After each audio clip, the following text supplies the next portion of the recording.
Hello and welcome back to An Old Man Watches. Today I'm going to be talking about the Japanese fantasy action film Zipang from 1990. Imagine if Indiana Jones was a swaggering, not terribly bright bandit from the Shogunate era, and you've got an idea of what kind of film this is going to be. Jigoku is the swaggering bandit in question, a braggart and a scoundrel, but in the manner of movie heroes everywhere, not entirely bad underneath it all. With his entourage of kooky sidekicks, he stumbles across a magical sword that can unlock the door to the mythical land of gold, Zipang.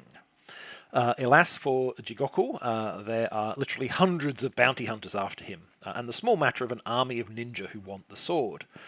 On the plus side, at least if you ask Jigoku, one of the bounty hunters is Yuri the Pistol. He's rather flattered to be chased by such an attractive young woman, even if she is only after his head.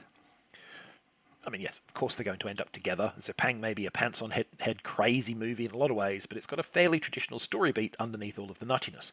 Boy meets girl, girl tries to kill boy, ninjas and evil gods attack, true love wins out. You know, typical stuff. I first stumbled across this film on Australia's SBS, or Special Broadcasting Service, back in the 1990s. SBS was founded to provide multilingual and multicultural radio and television services to inform, educate and entertain.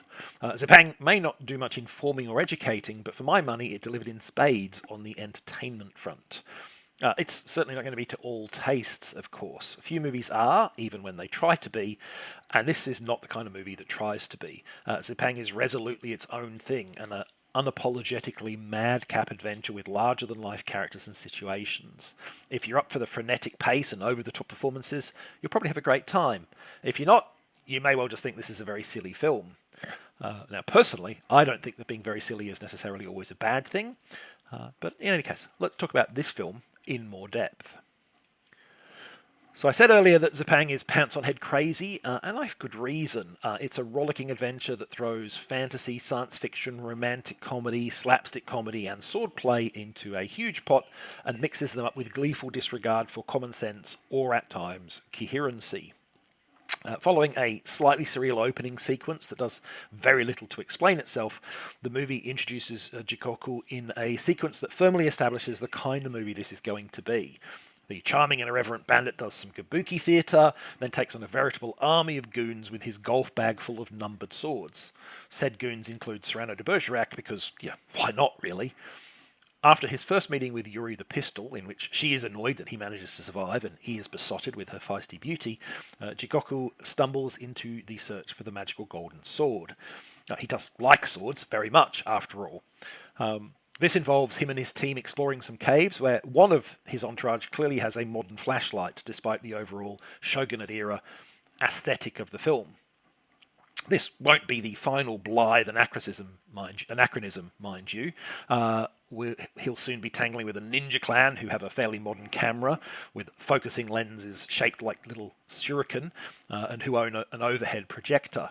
This is not the kind of movie that sweats small details. This is the kind of movie that thinks nothing of jamming together ancient curses, juvenile humour, and an assassin ripping out one of his own rib bones to make a weapon, all in the space of a few minutes. There are a whole host of other wacky situations and goofy machines too, including a rudimentary mortar.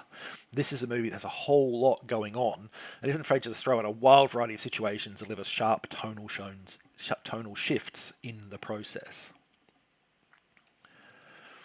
The film also boasts a lot of neat visual design elements. For instance, the fight scenes sprawl over many highly distinctive locations and make clever use of shot composition to emphasise the environments.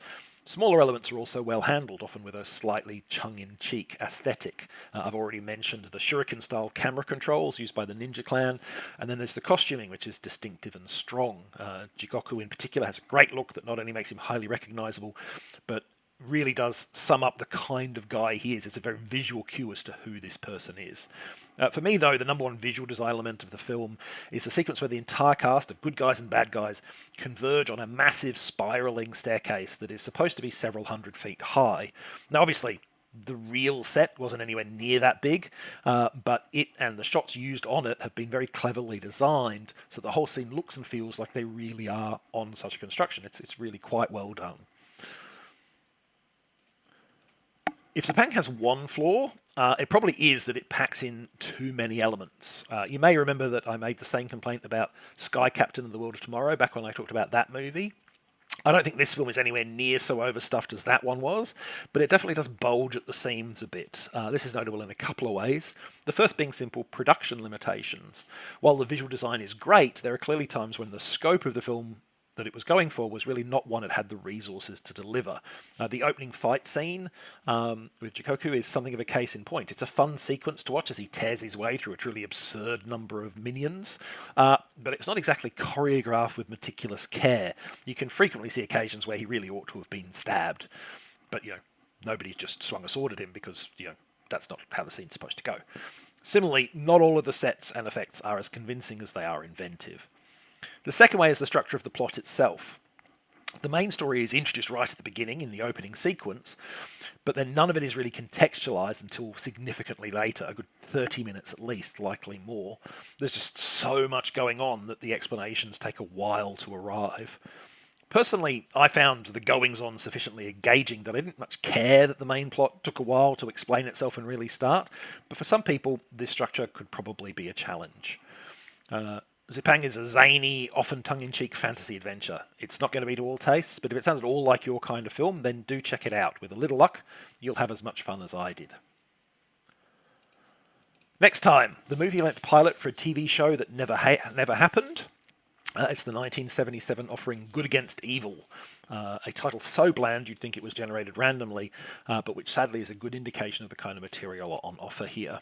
But that's next time. Until then, thanks for watching this video. I hope you enjoyed it, and if you've seen today's movie, let me know what you thought of it.